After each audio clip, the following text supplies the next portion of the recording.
We have our semi-finalists for the 2024 Australia Cup, and we could be on the verge of another member federation club making the final. But if South Melbourne are to advance past the Bulls, they will have to face the gauntlet of the Cup final without their leading goalscorer and captain, Harry Sawyer, as he signs for, get this, Macarthur FC.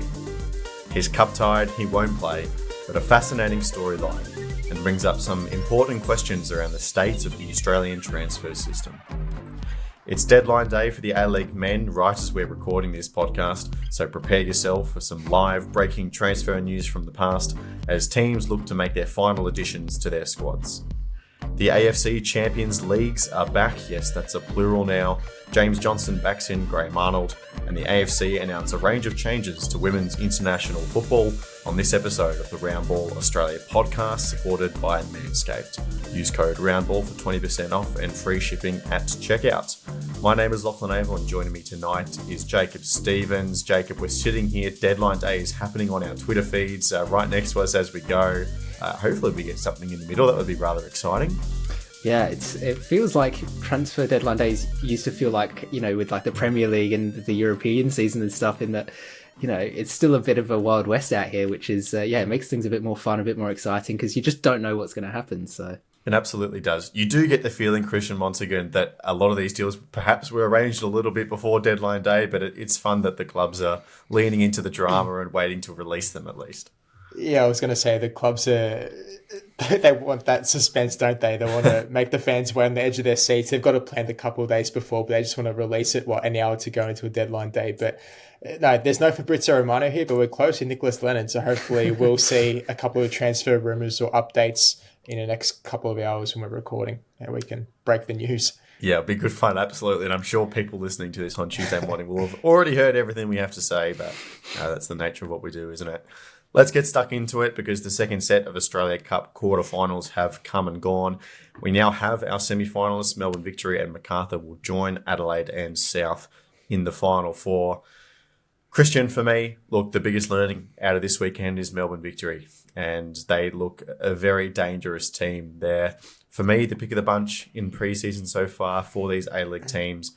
They were completely dominant against Moreton City. You wrote about their new signing, Nikos Virgos.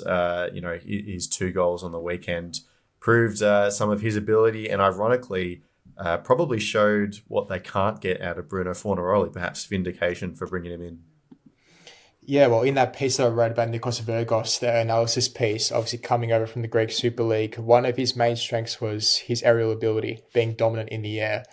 Stands about 185 centimetres, so Fornaroli, I think one of his weaknesses was, Victory would get the balls into wide areas, whip balls into the box, but Fornaroli struggled sometimes to latch onto the end of them, and hopefully Virgos can limit that issue, and it's another avenue for Victory to thread it in front of goal, because there were times under Popovic where, the long balls in the air just didn't work up top in the final third. And they had to revert to, a lot of simple passes in and around the box, couldn't quite unlock some defences, and goal scoring was a bit of an issue last season for Victory. Although they dominated a lot of games, if you can't put the ball in the back of the net, then don't bother at all. It doesn't matter if you've got 70-80% possession, but Kisnorbo, he's got that other outlet now to focus on now with Virgos starting for Victory. Hopefully he can keep it up. It's obviously a small sample size, but the first few games, not just him but the whole squad as a collective, they look really promising. Keeping the ball well, getting the ball out into wide areas, linking up well with the attacking third. There's a lot of positive signs, and albeit early days, it's really looking like it's out of them in Sydney so far in terms of squad depth, the talent they've got. And, Kisnorbo coming in, we know his experience, obviously coming at the back of a championship with Melbourne City a few seasons ago. And Jacob, I'd be worried if I were you. A semi-final against Adelaide, it's not looking good for you guys. I do have to give props to the Victory, because by far the best squad, I think, in terms of depth, but the quality of the depth as well. It's not just that there is depth in basically every position, it's that the depth is of a very high quality as well, which helps, and it's been a couple of years that this squad has been built over now. to get to this point. So it does sort of show that there is merits in taking a bit of time to make sure that you're getting the squad composition correct rather than just trying to rush into it and making these rash moves, because the Victory have managed to do it over a couple of seasons. And in this off season, we saw them cut a lot of dead wood. And a lot of those players are gone and brought in some quality replacements. I mean, you touched on Virgos already, who, you know, there were doubts about how good he's going to be coming from, you know, relative obscurity to the A-League, and he looks to have fit right in already and you know, could become a really dangerous player for the Victory. Like you mentioned, Christian, especially with the sort of lack of aerial threat that Fornaroli posed, it brings in just a completely new element for the wingers to work with, which will be definitely very threatening. But yeah, for Adelaide heading into this game, it's going to be a real struggle, because look, Adelaide looked a lot better in the last outing against the Wanderers, but then I think, you know, there were still those defensive gremlins popping up for Adelaide that have been there for years and years and years now, in terms of just sort of a lack of initiative, standing around ball watching a bit, getting caught in behind. You know, it seems like it's a consistent and continual problem for this team. Austin Ayubi continues to look fantastic, and I think if you know, there's anybody that's going to get on the score sheet for Adelaide in this game against the Victory, I think it's going to be him, because he just looks unstoppable at the moment in terms of when he gets on the ball, he immediately looks to create a chance or to take a chance and take a shot for himself. So that's Adelaide's biggest threat for sure. Look, Adelaide looked a lot better, but I don't think it's going to be enough to get past the Victory, because the Victory look even better than that. And with the squad depth that the Victory have compared to the complete lack of squad depth that Adelaide have, and Adelaide are going to be losing a few players as well to the young Socceroos duty. They already lost a few to injury. It should be easy pickings for the Victory, but you know, you never know. It's cup football. All it takes is one off day and you know, you're out of it. So Luka Jovanovic, Johnny Yule, Panakikiadis, we know Bart Vreens is still out, Luke Dezel, and then Archie Goodwin as well, all unavailable to take on the Victory this weekend. So that's a rather depleted squad list already, coming up a team who probably has one of the best depths in the competition. One place where they do have depth that is potentially being shuffled around, Christian, is at left back. We've seen the last two stages of the competition, Patrick Guznorbo, what appears to me to be a full strength, completely starting 11 with Casey Boss at left back. He seems to have the number one gig at left back over Adama Traore, which is really exciting. He scored a very nice goal in this game, the third one, a little cut inside and then shot. So he looked really good. I thought Arzani and Volupele on either wings, you know, they've Volupele has consistently done well in pre-season, so I know people are talking about the amount of goals that he's scoring. It has happened before where he's petered off in the A-League, so I'm holding my breath in him, but I'm really high on Daniel Arzani. I think there's three things that he needs to have a really good season. I think he struggled with his fitness early on last season, and he couldn't play out 90 minutes for a good 6 or 7 rounds. So if he can have that from the start, that'll benefit him a lot. I think if he can learn to score goals, we saw him creating a lot, but just unable to do it in front of goal himself. If he can put a few more goals away and then perhaps just get a little bit more luck with some of those assists, you know, actually coming about. And because he had so many dangerous opportunities, his expected assists would have gone way higher than his actual assists. So hopefully having Nikos Virgos a bit taller with that heading ability helps Arzani as well. And if he gets those three things well, I think he's a real shout for the Johnny Warren medal this year. I think he's that much of a high potential player. I think he could have a really good year.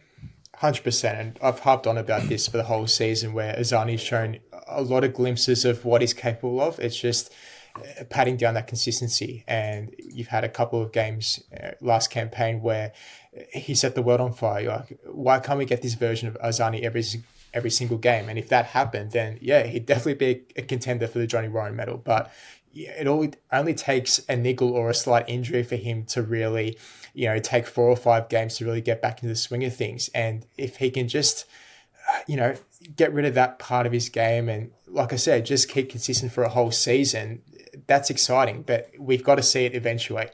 And, you know, hopefully for Victory fans, that does happen, because he's going to be a really, you know, key pivotal part, you know, of that attacking front third. Because if he's on, you know, connecting with the likes of Virgos, Mashash, it's a recipe for success, really, if they can get that formula right. You know, Casey Boss, another one you touched on, Lockie. I was sitting next to you at that derby last season, the elimination final, and I believe he got substituted, I think, from memory, 10 minutes to go. Popovic needed a bit of inspiration, came on, and we were really impressed with him. He was, fantastic. I think he provided the assist for the equaliser. Yeah. He has that real attacking eye for goal. He'll bomb down that wing, and it's about forming that relationship with Azani down that left-hand side. I know Azani likes to drift a bit. Sometimes he plays on the right, the left, maybe centrally if Kisnorbo needs him there. But, getting that part early in terms of, getting the chemistry right, a few weeks out from the season, I think that's really important now for the victory, because we've seen a few A-League sides now in the Australia Cup either experiment with their team or they've had a few injuries. Players go away on young Socceroo duty, whatever the case may be. For victory, it seems as though they've really, gotten that chemistry patted down, which is, obviously a great sign for them moving forward into the season. So, yeah, from that aspect, it looks pretty smooth sailing at the moment, but we can say that now when it comes to kickoff in that first game, then we'll really get to see what this victory side are made of, and has Kisnorbo really, implemented his ideas from day dot. Yeah. I mean, the advantage that Kisnorbo has, not many new coaches get this, is that he's got such a solid squad that hasn't changed a lot, that has already been successful, that he just has to make a few tweaks to. And we saw that with Casey Boss getting very aggressive down the left, Daniel Azani then playing a little bit more inside, and then you've still got Gary on the right kind of shifting and providing that solidity in the defence. So we'll talk a little bit more about victory as we go through pre-season, but yeah, definitely shaping up to be one of the teams to watch as we go into the A-League. What about Macarthur then? Because they advance with another 1-goal margin. They've done that all the way through the Australia Cup. This time over NPL Victoria champions, Oakley Cannons. Jermaine's early goal allowed them to pretty much control the game with their structure and discipline. Didn't have all of the ball, but in that kind of Wellington Chiefy way that we talked about last year, did seem to control the game in that way, limited Oakley to a couple of chances that did force some very good saves out of Philip Curto, Jacob, but it was Macarthur in the end against a rather tired Oakley team. I imagine there were a few sore heads from a week before when they won the NPL Victoria, so end of a long slog, but Macarthur go through. Yeah, and Macarthur continuing to sort of be what Adelaide United used to be in the Cup, and, making their way consistently into these later rounds, which, given their sort of sputtering form in the league, as fans, if you're at least in contention for one trophy, that's still a pretty decent outing. And given how volatile the league system here is in Australia as well, where it's only a couple of games and you can be in or out of finals, it's definitely something to take. But no, I mean, it was, you hit the nail on the head there, Lockie, in that they were able to just see the game out because of that early goal. And that's the thing that I don't think that teams have sort of realised yet in this cup, is that if you get that early goal, you're in such a good position to just be able to see the game out. And we've seen a lot of nervy moments when teams go one up so far in the cup. So it was good to see a team actually put it into practice and do it well for once. But no, you are right. Oakley did look very tired, to be expected. It's to be expected, but also it's a little bit disappointing because, along with South, obviously, they're a good shout to go deep into this cup and, to fall by only 1-goal margin as well. And like you said, did force some good saves out of Curto, and Curto, again, earning his keep there for Macarthur, as he did consistently throughout last season. We were touting him as behind Paulson, probably the second or third best keeper in the league. So I know Christian, I think, did you have him in your all-star team or something like that? Just to be contrarian and just to add it in, not to be boring. We knew Paulson was going to be the winner, but I just wanted to add in something unique. Yeah, but I mean, he continues to prove why that selection wasn't completely bonkers, right? Like, he's a quality keeper, and as I think I probably said a couple of times last year, when you've got somebody like that between the sticks, you can play in this sort of manner and rely a bit on individual brilliance, some good saves, and just to see the game out. And in cup football, that's all you need to do, because 1 goal is enough to knock another team out and see you through. It's not like in league play where goal difference matters or anything like that. It's just the 1 goal that you need, and Macarthur got it done. Can I just add on Macarthur, sorry, just one note. So Macarthur, once they've gone ahead in this Australia Cup, I think the past 3 games they've played, once they've gone up, they haven't fallen behind. They've kept the lead. And one of my criticisms last season of them was, once they got that lead, they really struggled at times to, just stay compact defensively, and they let, a lot of opportunities slip for the opposition in front of goal. So hopefully Mile Stojovski has addressed that in the off-season, because I think if they do get that part of the game right, then they can be very threatening and dangerous going forward into next season. All right, well, the semi-finals have been confirmed. We'll get to that in a second. But there's also the question of not just where, but also when do you host the final of the Australia Cup? Now, if it was to be held in Melbourne, obviously we have a Melbourne team in each of the semi-finals, so it could be forced to be played in Melbourne. Both Amy Park and Marvel Stadium are booked out for the date of the provisional final. So could you go to Lakeside Stadium? Could you go to Geelong? Someone even copped a bit of a windfall on Twitter for suggesting the MCG, none of which I think are perfect suggestions. But it was made very clear in the press release today announcing the semi-finals that the date of the final was subject to change for venue availability. So potentially, Jacob, they move it a week early if it was to be all in Melbourne. But then even if it's, Adelaide, Macarthur or South, do you want to allow these South Melbourne fans the opportunity to go and attend, Australia Cup final that those fans are in? Yeah, it does seem like they're between a bit of a rock and a hard place with this one, because you don't really want to have to change the date, especially from what you've said, because there will be fans looking towards that and not planning, obviously, because they don't know if their team's going to be in it. But, to make a change like that, it would be pretty last minute, decision for those fans to have to go, which would suck a lot. But yeah, it's another case of there's perhaps not quite the infrastructure that we need for football in this country, where it would be a lot easier if, venues were better to come by and when more suitable. And then, obviously, to do with stuff like the AFL and there's with the semi-finals, a lot of the backlash has been around, it's kind of similar timing to some of the AFL finals games. So, people are upset over that. It's like, it does feel like football's still, and it is still sort of on the back burner in this country, which sucks. I do think the MCG is a bit ambitious. Look, it's obviously not going to sell out 100,000 people. It's not going to sell out Amy probably, even if the Victory make it. That's just the cup. It's You reckon it could sell out? I reckon if it's Victory South, the cup final averages about 13 or 15,000. I think if it's Victory South, you could push a sellout. Fair enough. But I mean, that's one fixture out of a possible. I don't know. I'm bad at maths here. 4, yeah. So, probably not going to be a sellout anyway, no matter where you host it. Lakeside would be cool, especially if South are in it. Getting to play that game at their spiritual home.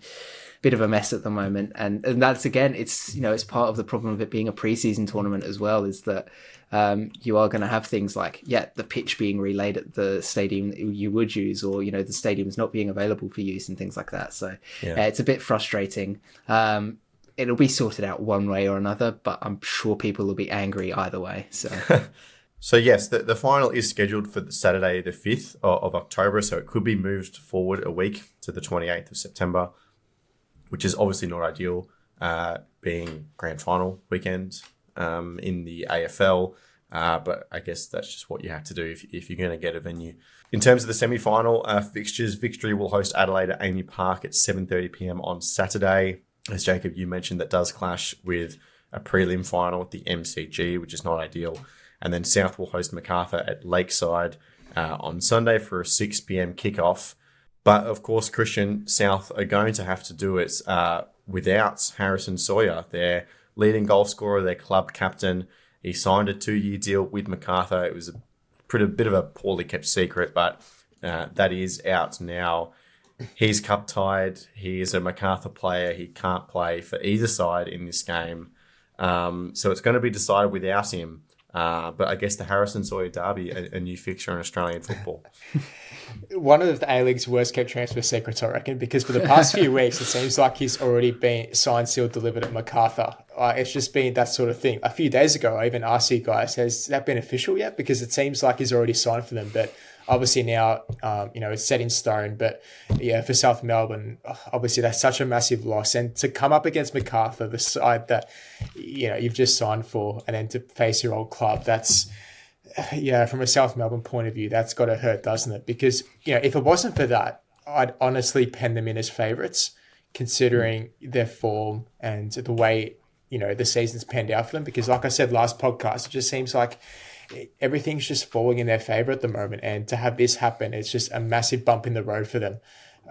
So, how they handle that, how they replace him in the starting lineup, I'm sure Ross can speak more to that. He's watched a lot of South Melbourne this season, but for them, it's going to be a massive blow, and just how you deal with that, that's just going to be the main talking point, isn't it, until we head into that clash.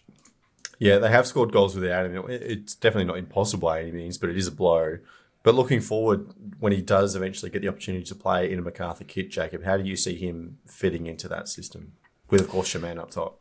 Yeah, well, that's the thing, right, is that they really only have Jermaine up front, and there's a lack of depth there. But also Jermaine isn't really sort of your on the shoulder of the last man, leading the line sort of number 9.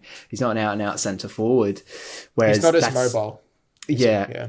It's Harrison Sawyer is like, if you were to be told, picture a striker, it's exactly what he does, right? Like, he gets in good positions, takes shots, finishes chances. He's good in the air. He's a target man. He can hold the ball up. It's not necessarily how he's been used a lot, but, he can do it. He's not as fantastic on the ball as some players are, especially some forwards, but when you can just finish the chances that you're given, that's really the crux of being a striker. If you can put the ball in the back of the net, it's why J-Mac has become so revered in the A-League. Besop, Barisha before him, these strikers who just have a knack of being able to put the ball in the back of the net, and he's one of them. And Macarthur have had a lot of outs this season, some of them their own choice, some of them, not necessarily being their own choice. And if you look into bringing a striker, I wrote that reasonable recruitment piece a few weeks ago where I was saying, look, there's not a huge number of quality experienced strikers out there. You might have to look at the local leagues, and Sawyer was one of the names that I brought up because, if you've been paying any attention to Australian football over the last 12 months, you will have heard his name a bunch of times, and for good reason, because he's a quality player. So I think that Macarthur, we might actually see a slight change in the way that they play this season, bringing him into the squad, because, of course, last season, a lot of their attacking play was through Ulysses Davila. Obviously, Davila's not there anymore.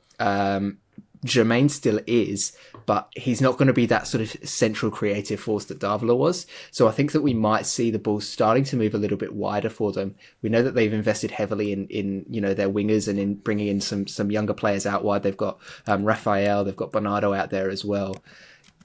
Implementing some wing play at Macarthur could be the thing, especially with Sawyer being that sort of target up front who can put the ball in the back of the net, that finishing striker. That could be the way forward for this team. And we've seen in this cup, Christian touched on their ability to, once they go ahead, just defend a lead. All they need to do is get a goal, and then they can, they know that they can sit in that sort of mid block and defend really, really well. And with Philip Curto between the sticks, that's a decent makeup for, a team that, while it's not potentially the most attractive football to watch, it's highly effective. And I think that Harry Sawyer could slot in quite nicely there. And you'd imagine he'd be a pretty good foil as well, playing off Jermaine. Like, he's big, he's physical, so he's going to distract, central defenders and hopefully allow a little bit more space as well for Jermaine to play with. Absolutely. And that's the thing, right, is that perhaps at the start he won't. He won't become sort of the player that the defenders gravitate towards, because it's still, there's potentially that little bit of a stigma of, he's an NPL player sort of thing, right? But I think once he shows the threat that he possesses, defenders will become more aware of him, and that will then bring Jermaine into the game, because he will have that space that Harry Sawyer would normally sit in is now taken up by the defenders. So Jermaine can move around and find space elsewhere, that's opened up by, potentially Sawyer being double teamed by the two centre backs, for instance, and it just sort of opens things up a little bit for Macarthur. So yeah, it could be a really exciting signing. Well, of course, the other thing that this transfer does is raise some questions over the current transfer window arrangements. The window closes on Monday of this week, about a month still from the start of the A-League season. It finishes, Christian, before the semi-finals of the Cup, and now an NPL club is forced to go into the Final Four without their best player. It's hard for them ideal. I'm just trying to think, when would you have it? Would you do it right at the start of September? Would you close it? Or, because I guess where do you draw the line? It's a bit of a tricky situation, isn't it? Because there's the same problem in Europe, isn't it? Where you come to match day 3, match day 4, and there's a lot of arguments raised that the transfer window should just stop before match day 1 to avoid this sort of thing happening. Because, on the final day, round 3 or 4, for example, clubs might not have time to rearrange and sign a replacement. In this case, South Melbourne, for Harry Sawyer. So, like I said, it's tricky to, put your finger on when exactly should the transfer window just cut.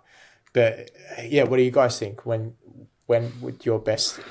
It's tricky because the other half of the argument is, what's going on in Europe at the moment with Saudi Arabia is that the European window closes. Yeah. Saudi Arabia is still open. And of course, with their poaching power, European clubs and then are unable to respond to those kinds of offers. So that's part of the argument of why they unified the transfer periods in Australian football to mirror. But the NPL has really felt the grunt of this, Jacob, because they have their mid-season transfer window that now opens at like round 20 of a 26-round season, which seems quite redundant. And then for the teams that, do really well in the Cup, you get into this late stage, you're already out of season, so your players are already playing longer in a season than they should be. But now you're saying if A-League clubs want to poach your players, you can't do anything about it. I think that this policy and this arrangement, it sort of has the players, the NPL players, first and foremost in its right. How can we help them out the most, sort of thing, and giving them the pathways into the professional division? Because like you said, almost completely redundant to open a window with 6-7 rounds to go in the season. For clubs to be able to lose their own players in these deep cup runs, things like that, it does seem a little bit silly from club's perspective and from a fan's perspective. But then you think for the players, it's huge. They want to be able to make these moves while they are hitting form.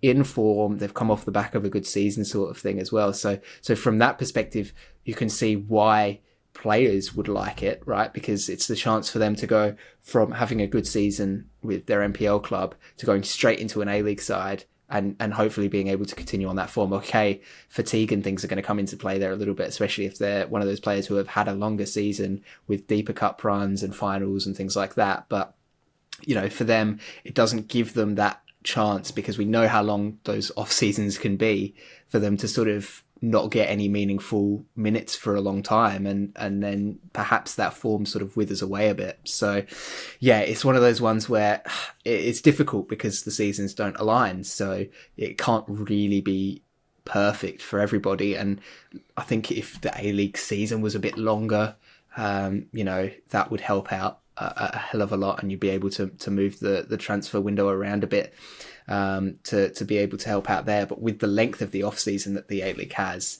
with the duration of the NPL seasons being when they are perfectly in that gap, it's really difficult to make it work to a point where there isn't any of this awkward overlap. Hopefully they can sort of figure it out.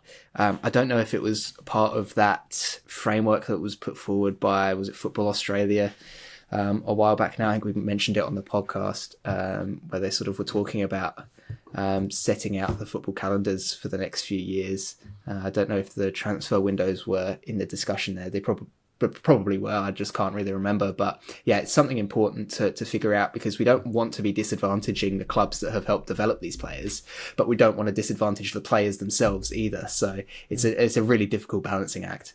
And of course, we know that as a result of this whole Caceres clause thing, that there'll be a fundamental review into the way that the transfer system operates. So hopefully this can be part of that consideration as well. Christian, shall we go to some live transfer news? Are you seeing what I'm seeing? It's about to load now. It's got the circle spinning. Okay, look, I'll go with what we already know, and then you can give us the update when you found it, okay? Yeah, So, just as we started recording, we saw a tweet from Nicholas Lennon talking about the fact that Ben Falami has joined Adelaide United on a 3-year deal. But the classifier to this was that Adelaide United will only pay 25% of his wage, and Victory will cover the rest, as they were desperate for the departure, and Adelaide were the only club interested. That's a quote from Lennon himself.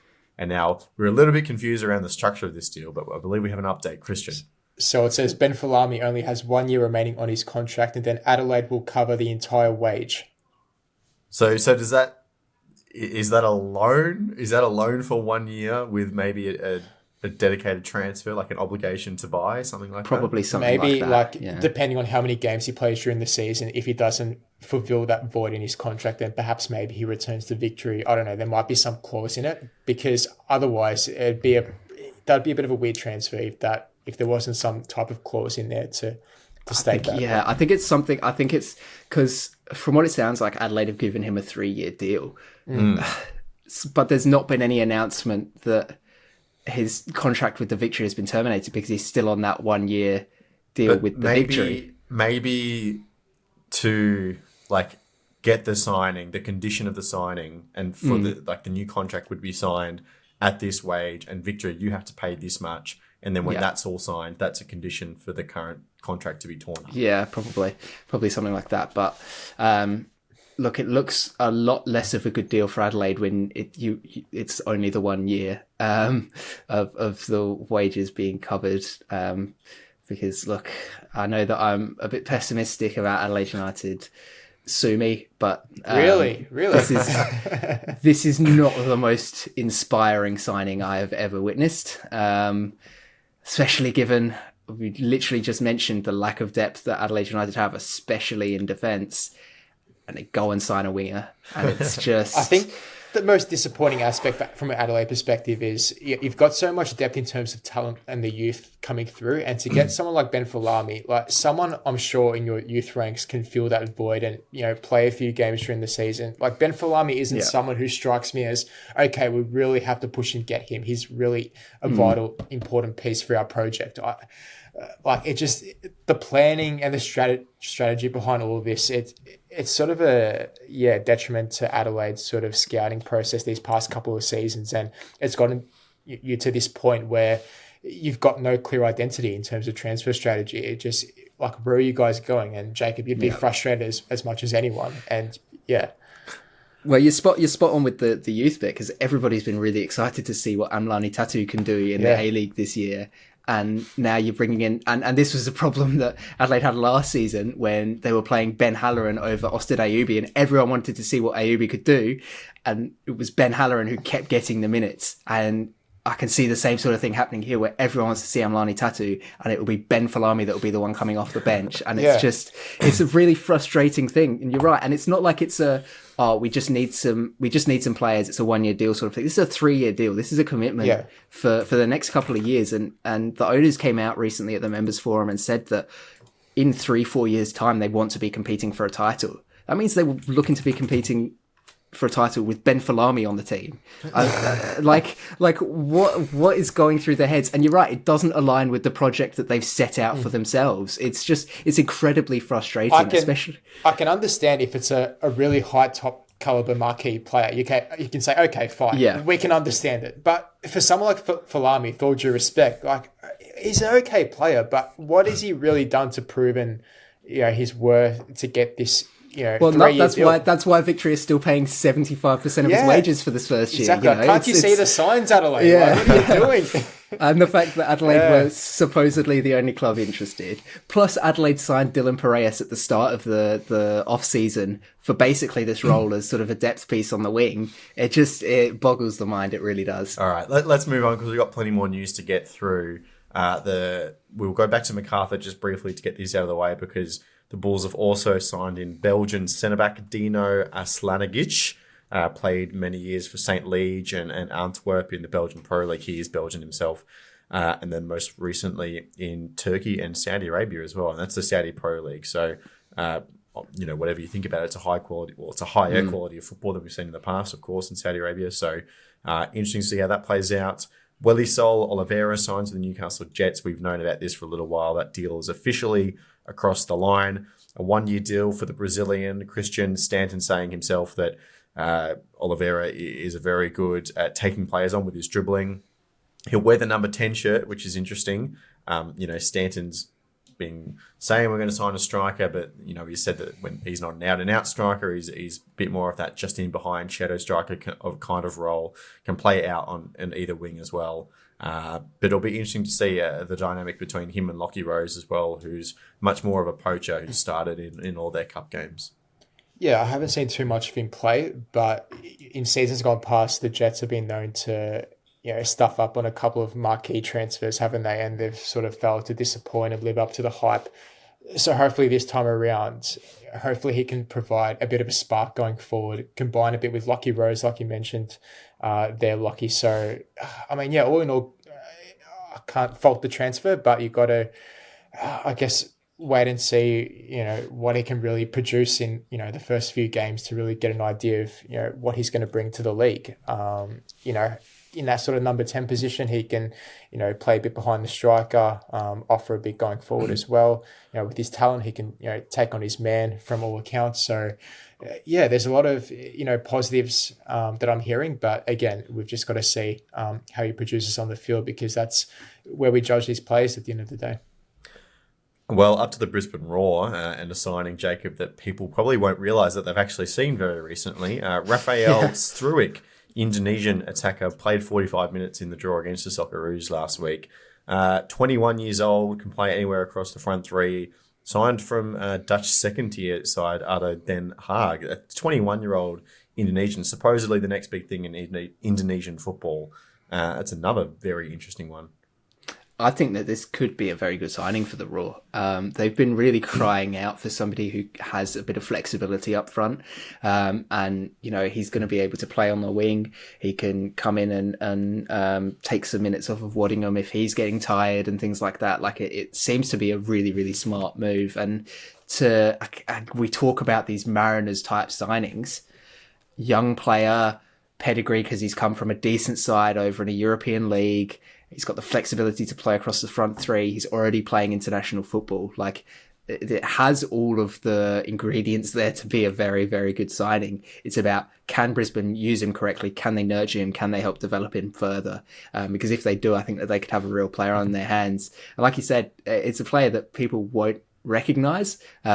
Even though he did play in that match against the Socceroos, because even we didn't realise until you said it that he had been in that game. So, no, really sort of one that's flown under the radar. But if the hype that he's got attached to him is anything to go by, he could be really, really just a strong player. And from everything that I've seen from Brisbane fans as well, they seem pretty elated that they've signed him because he's exactly what they've been crying out for. And I was, saying before the recording that Brisbane might be a contender for the wooden spoon. But I think that he could be a really key piece for them moving forwards, and especially in attack, obviously, where they sort of were a bit misfired a lot last season, I think, going forwards. And if they can get somebody who's a little bit more reliable, who perhaps that has that energy, that explosiveness, then it could be huge for them and really sort of turn things around. Coincidence that Brisbane are under Indonesian ownership? I didn't even think about that. Yeah, that's a good point. Yeah, maybe some links. Yeah, they probably tapped into that and used their links, like you said. So, all in all, hopefully it works out for them. Melbourne City have landed a double coup on deadline day as well. First of all, Christian, a return for Nathaniel Atkinson on a 3-year deal goes back to Melbourne City from Hearts, where he was no longer participating in the squad. Brings in, he'll probably come in, get that starting role ahead of Callum Talbot. You'd think seems a pretty decent signing and someone that City fans will definitely love as well. Yeah, definitely. I think the fans just want stability. At the end of the day, because we've seen over the past season or two that's been a bit rocky, in terms of the starting lineup, the consistency, the chemistry. So hopefully, with his inclusion, obviously he knows the surroundings, he's familiar with the club, he knows the tactics and the system at play. So it should be an easy slotting for him. You'd assume that, he'd start, in the starting 11 and really get to prove his worth again, because we've seen time and time again, some of these Socceroos players going overseas, not quite working out for them, and then, the A-League they have to fall back on. So hopefully he's another player who can revive his career this season. And then the other signing there is Jonathan Cohen. Jacob, we'd seen rumours of him as well, this Israeli player, for a little while. It's interesting because we know we need a striker, but, on the post, Melbourne City described him as an exciting winger, so I'm not sure what you make of that. But they do have a hole at striker with Max Caputo's injury, so hopefully he can provide some kind of versatility in that position. Yeah, it's a strange one, but it's also it's one that's been, at least from rumours, it's been in the works for quite a while, because I think we first heard his name maybe even a month or so ago, in terms of his connections to City and potentially coming over. So it's not, I don't think he's going to be a case of they're bringing him in because Caputo's been injured. And I think that they'll be scrambling now with however many hours we have left before the window closes. What is it? 2 and a bit hours or something like that, until they have to get their paper. 3 and a bit. You went forwards instead of backwards. Yeah, you really are not good at maths, are you, Jacob? Well, I was trying to convert from this time zone to Eastern time, and Jeez, but I was close enough. But no, so 3 and a bit hours to get their paperwork in. So they'll probably be scrambling to try and find somebody still to fill the hole that Caputo has. Done. But you, what was that, Lockie? I think they're done. You reckon they're done? Yeah. Okay, interesting. Because they need somebody. They need a striker. But it's that fine line, isn't it? Do you sign someone who you really need just for the short term? Like we've seen Victory with the goalkeeper situation. We know the Victory getting in Mitch Langerak in January, I believe, or February. Do you wait down and just get someone temporary and then fit in Langerak, or do you get a high profile striker to fill that void for the whole season for Caputo?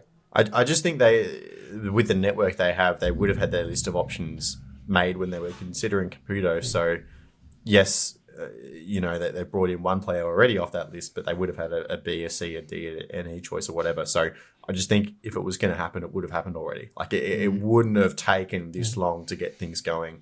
Caputo's injury was known about over a week ago now, so there would have been time.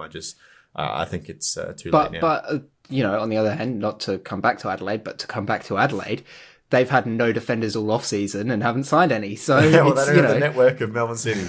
No, but they've got the backing of one of the biggest clubs in the Netherlands now. Yeah. So it's football works in mysterious ways, doesn't it? It sure does. It sure does. A little bit of international news as well that I'll go through quickly. 17-year-old James Overy, out of the Perth Glory Academy. His transfer to Manchester United has now officially been ratified by the Premier League. So these things, when you're under 18, do take a little while sometimes. But he is now able to begin training with their under 18s, which is a positive thing for him. And going to India as well, Mohan Bagan quickly becoming an A-League hub over there in the ISL. Former Melbourne City player Nuno Reyes is signed with them. Of course, a bunch of Australians in that team. Jamie McLaren, Jason Cummings, Dimi Petratos. So it's becoming a real A-League sensation over there. And then finally, on our transfer news, unless anything else pops up on the timeline, Juan Mata, of course, Saturday morning arrived in the country, to a really good reception from Wanderers supporters and the club at the airport early on Saturday morning, Christian. It's those kind of things we really love to see, welcoming in our marquee players. Showing how Sydney FC, how they should do it, yeah? Because I had to go at Paletti to say, Sydney, what are they doing? What's this atmosphere at the airport? Sure, they can do better than that. And Paletti made the argument, it's a Saturday afternoon. No one's going to turn up. But wasn't it the exact same sort of time frame? And the Wanderers... It was 6 a.m. Yeah, exactly. Even, worse viewing for Sydney. So, we know what Wanderers supporters are about. They're extremely passionate, obviously really excited about this signing, and so they should be, because I get the impression that Mata isn't here for a holiday. He's here to really, stamp his mark and hopefully he can, bring some of his success over from overseas, to Australia. And I'm really excited for it.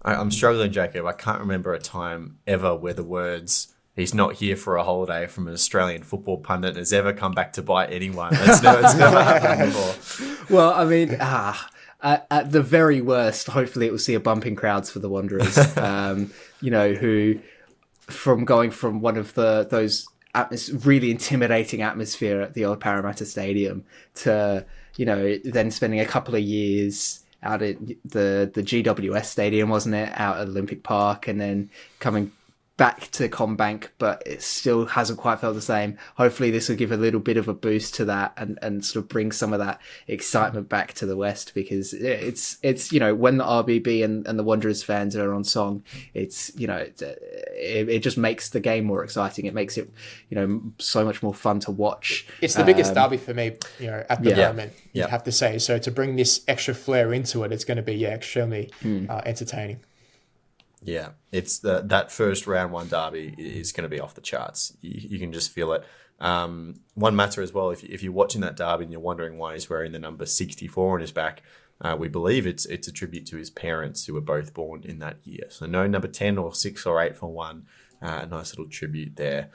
Let's move into Asia, because the AFC Champions Leagues are back. There's more than one now, of course. The Central Coast Mariners will travel to Chinese outfit Shandong Taishan in the Champions League Elite on Tuesday night, while Sydney FC will play host to Hong Kong's Eastern on Thursday. Jacob, what are your expectations for the teams in these tournaments as we head into another year of A-League clubs trying to take on the Asia? Yeah. It's a tough one, isn't it? I think we discussed sort of where should they set their expectations a few weeks ago when the draw was announced. And I don't think we really came to a consensus decision on it, because I think there were a few of us. I think it was before the draw came out we discussed it. But was it before the draw? Out, yeah. But it's a really difficult one, because it is a step up at least for the Mariners from obviously the AFC Cup to be playing in the ACL Elite. Some really strong sides that they've got in their group. Obviously, starting out with Shandong like they are is not easy. But if you're going to get into it straight into the deep end, I guess it's probably, sink or swim. You lose that game by a big margin and you can go, okay, yeah, we're probably in over our heads here. But if you stay in it, if you can get a nice result from it, then you can build confidence from that. So I think that in some ways it's a blessing and a curse to get one of the stronger teams right off the bat, because it could be the morale boost that they need, but it could also be sort of a reality check to let them know that that there's drastic improvement they need to make if they want to be competitive. In terms of expectations, I'd be hoping they give a really good challenge to get out of the group. Like, do you mean the league? Yeah, well, you know what I mean. I'm going to call it the group, because I've lived my whole life with Champions League groups, and now they're doing this stupid stuff. But I'd hope they are at least in contention to get through there, because I think that they play good football. Their squad's perhaps a little bit weaker than last season's, but we said that about last season compared to the season before that, and they weren't improved us wrong and did even better. So. Yeah. Who knows? It's a difficult one to predict. I think, look, I'm always really excited when these Asian competitions are around, because I get to start talking about the competitions coefficient again. Australia needs to boost theirs, and it's really good that we've been drawn against China, because they're a direct competitor. So these Mariners games against Chinese opposition have even more stakes on them. Shandong, other team going up against Kevin Muscat's side, Shanghai, in the top 2 in the Chinese Super League. So they are a good side. Travelling away will not be easy, so anything out of this game will be good for the Mariners.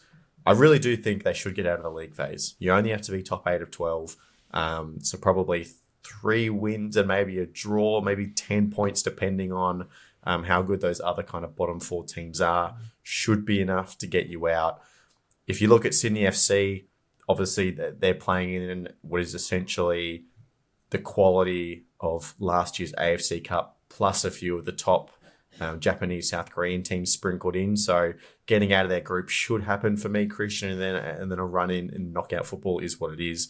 But yeah, I'm just excited that Asian football is back. Yeah, I think for Sydney FC, I'd probably mark them down as at least to make the quarters. That would be my expectation there. And then the Mariners, I agree with you, Jacob, to at least give a good hard crack at getting out of the league phase. Because they do definitely have the talent and the potential to do it. You mentioned that they play good football. Yes, that's true. But in Asia, we've seen, in previous seasons, Europe's the same, where they're two different competitions, the A-League and Asia, and domestic competition. So it's about, having to adapt, especially away from home. Do they, perhaps change their philosophy a bit, traveling? Because, obviously Mariners had success last year in the AFC Cup, but Champions League elite, that's a whole different, other kettle of fish, isn't it? So, playing some of these sides like Shanghai Port, that's going to be a real challenge for them. But, they've, like I said, they've got the amount of depth and talent to get out of that phase. And hopefully, from a knockout stage, I don't expect them to make it too far given, the outs that they've experienced during the off season. But yeah, it's definitely a good learning experience. And then, like you said, Lockie, with the rankings points, where are Australia ranked at the moment? Fifth in the East. Okay, so what's the most places you can get domestically in terms of Champions League places? The best you can get is 3. In a playoff? No, I think it's just 3 now because the Champions League elite is more condensed, okay. less teams. So hopefully, it's just 3. Yeah. So hopefully, like a lot of Australian teams in the future will take this more seriously. Not that they don't, but I feel as though they've prioritised a lot more the domestic game rather than the Champions League 100%. Elite. And that's obviously had a detrimental effect, in terms of placing for Champions League. We have less clubs, and that's, obviously going to lower our coefficient ranking. So, we've seen, from my experience, Serie A in Italy, they've taken it really seriously across all competitions, and they came top 2 with, I believe, Germany to get that extra Champions League spot. And hopefully, Australia can be the same, and we can reap the benefits and the rewards of that. Yeah, so currently we're in 5th. We get 1 spot in the elite, 1 spot in 2. First place gets 3 plus 0 and 1 plus 0 as well. But then 2nd and 3rd have the same, and that's important because Japan and Korea are absolutely light years ahead of everyone else. Their tallies are almost double China in 3rd. Yep. So we're sneaking behind Thailand and China. If we can get to that 3rd place, we get 2 plus 1 in the Champions League. Thailand's ahead of Australia. Thailand is ahead of Australia. Wow. Yeah. So that's the dip that we've had over the last 5 years. Yeah. What we're dealing Goes with. to show. Yeah. Yeah, exactly. And so 2 plus 1 plus a slot in the Champions League 2 is what 2nd and 3rd place both get us. So that should be our goal, to get to number 3 in the next few years. But it means we need to beat these Chinese and Thailand teams. So yeah, the coefficient points are very important, and hopefully Australia can climb up in the next couple of years. Let's talk about the national team of Australia, because Football Australia CEO James Johnson has come out in support of Graham Arnold after the Socceroos' disastrous start to the 3rd phase of World Cup qualification. He says, we want to see improvements because we're disappointed with the results in this window. We're not where we want to be, so we really need to win in the next window. That's just a reality. He's a great coach and we're right behind him. I don't know, Jacob, is he laying down the law there a little bit? 3 points in a minute, we have to win, that's the reality, or you're gone? It's not what we were saying about the last window, but now at least the FA CEO is coming out and saying that. So I suppose maybe it's more likely that he doesn't get a result, he is out. I'm not surprised they backed him. I think I said on the live stream, I wouldn't put it past the FA to just keep him around for a little bit longer to see what happens. Yeah, I can't say I'm massively surprised by them backing him, at least for the meantime and for this next window that's coming up. It would be the problem with it is that it would be such a tight turnaround to get somebody in for that next window. It would almost have to be an interim appointment, and I'm not sure, given the start that they've had to qualification, that they would then risk completely, or almost putting their chances away in this next window with an interim manager, at least if it's still Arnie at the helm, there's a chance of a result. And if he doesn't get it, then there's even more reason to sack him, right? So it does sort of seem like a win-win there for the FA, and from that perspective. But I do think you might be right there, Lockie, in that now that the FA are coming out and saying it probably is a little bit more likely that this is his final chance to get something. And the comments that we've seen from Arnie in those recent matches have sort of been getting sort of almost more and more indicative of the sort of stage that he's in terms of whether he's in or out of the team and how he feels with it. A lot of the comments about how, the problem isn't with my system, it's with the players and things like that. And some very interesting comments there. But I guess we wait and see. Let's hope he gets the 3 points that he needs. Well, if for nothing more than the sake of the Socceroos to be able to qualify for the World Cup.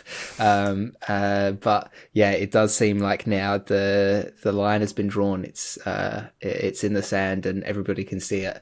So if Arnie can't see it, then that's probably a bit of a problem. Yes, absolutely. Christian Johnson also gave an update on the search for a Matilda's head coach. He said they'll be speaking with candidates in the coming weeks, whilst confirming that an interim coach will be appointed for the upcoming European-based friendlies. I think we decided this is the way to go as well. It's a very important decision, but it's not one that has to be rushed. Yeah, I'm just happy that they haven't, like you said, rushed into things. They've taken their time, analysed all the potential candidates, because yeah, you're right. It's a massive decision, this next manager, because it's almost like the Matildas are going through this next cycle. We've got a few youngsters coming through the ranks now. It seems like the old generation is slowly petering out. So yeah, this next coach is vitally important, heading into the next Asian Cup phase, the next World Cup. So yeah, as long as they take their time, there's no rush into it. Whenever they feel as though they've got the right man or woman, we'll have to wait and see, but hopefully we'll agree on the appointment. The Tillies also announced a new pair of friendlies. They're going to play a 2-game series at home against Chinese Taipei across Victoria. The interesting point here, Jacob, is the two venues, Amy Park and Cardinia Park in Geelong. And for me, this shifts the venue strategy that they've been going with since the World Cup. It's been to have as many seats, rectangular or not, to get people in and see the Tillies. But it seems like that strategy is shifting now. I don't think it's shifting too much, in that the idea is still accessibility. How can we get as many people as possible to watch the games? They're not going to get 100,000 people out at Cardinia Park, right? That would be, that would be, I'd love to see that. That would be, it would be hilarious, wouldn't it? 3 people to a seat, basically. No,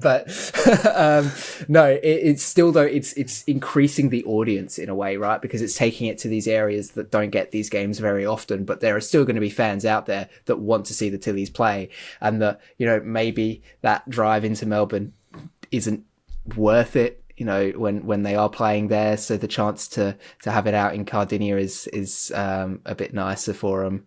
It's also, like you said, did you say? I can't remember. I'm forgetting things now. But second game in 3 days for the Tillies against the same opposition.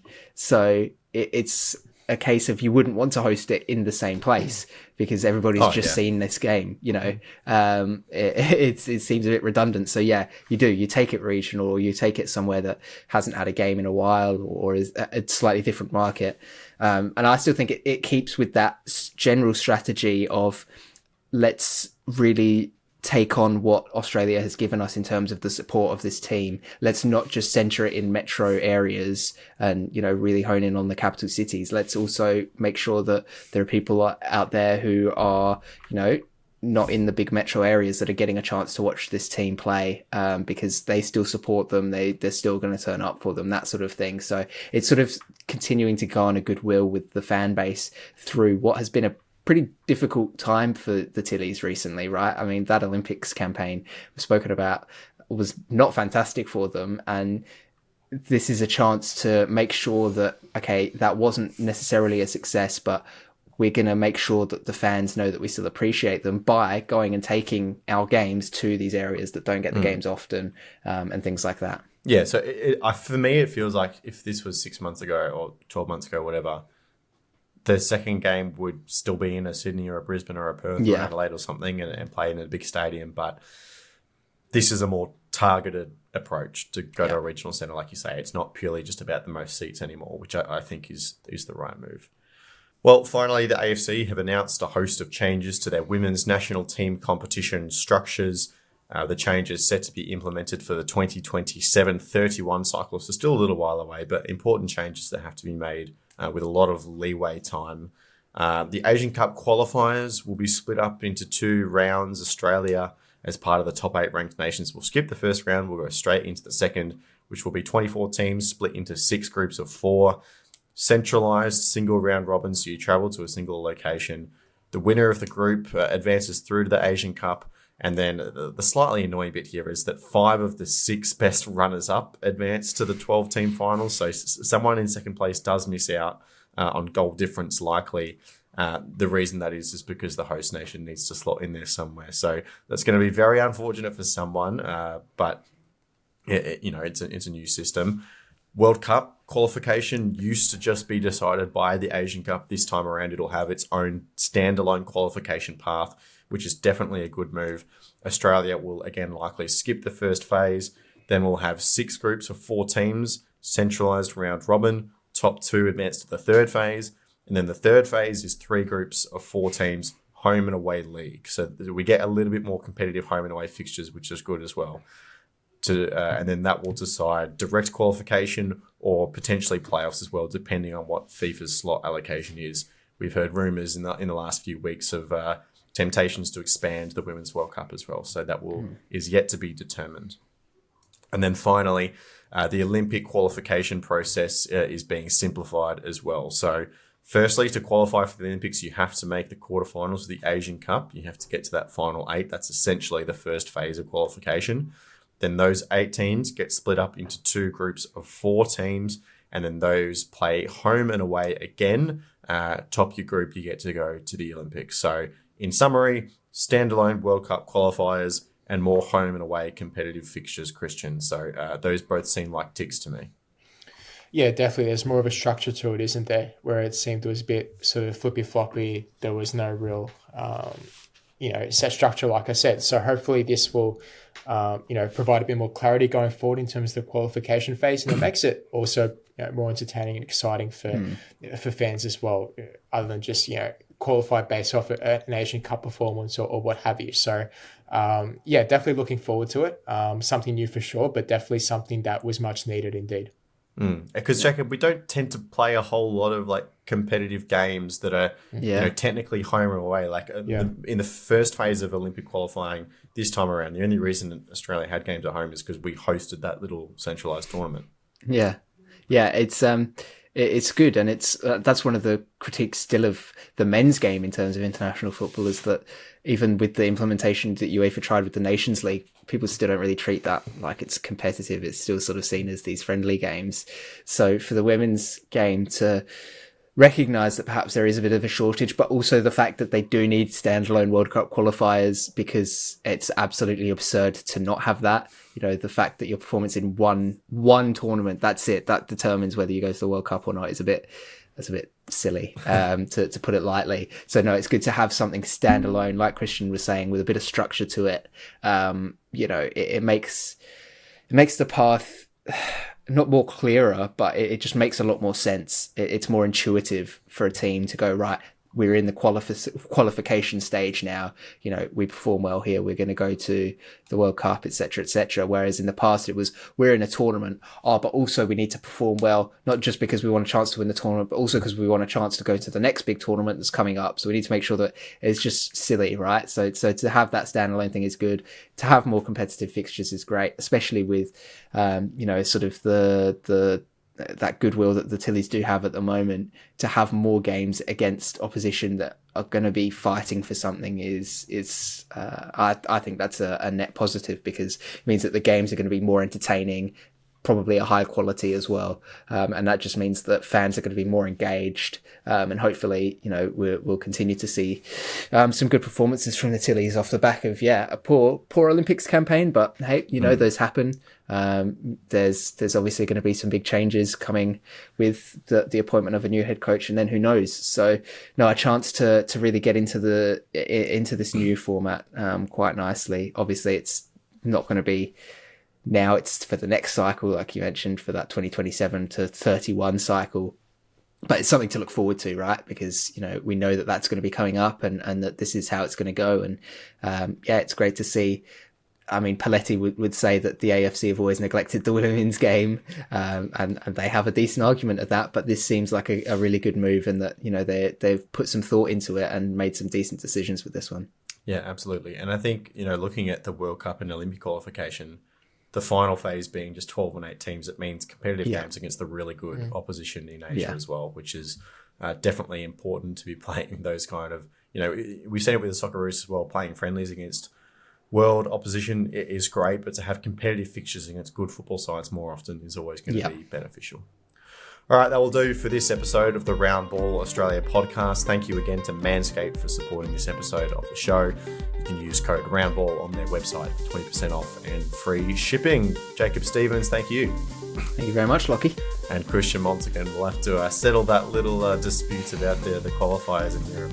It's funny because I'm researching right now as we speak, so I'm trying to get a bit of a head start, but no, I'm definitely right. I'm going to show you up on that one in the next podcast I think that episode. Once one of you figures out what it actually is, you need to write an explainer piece for the Round Ball Australia website. I'm already figuring out how to do an explainer on this year's version of the Asian Champions League. Asian one, I'm not wasting any time on 10 years ago in Europe. It's just not worth my time. That whole discussion probably didn't make the final cut of the podcast, but there you go, a little Easter egg for you. Thank you all very much for listening at home. We will be back on Friday. Yes, we're on Tuesday's episode. I lose track sometimes. We'll talk about the Asian Champions Leagues, of course, the Mariners and Sydney as well. Thank you all very much for listening. Goodbye.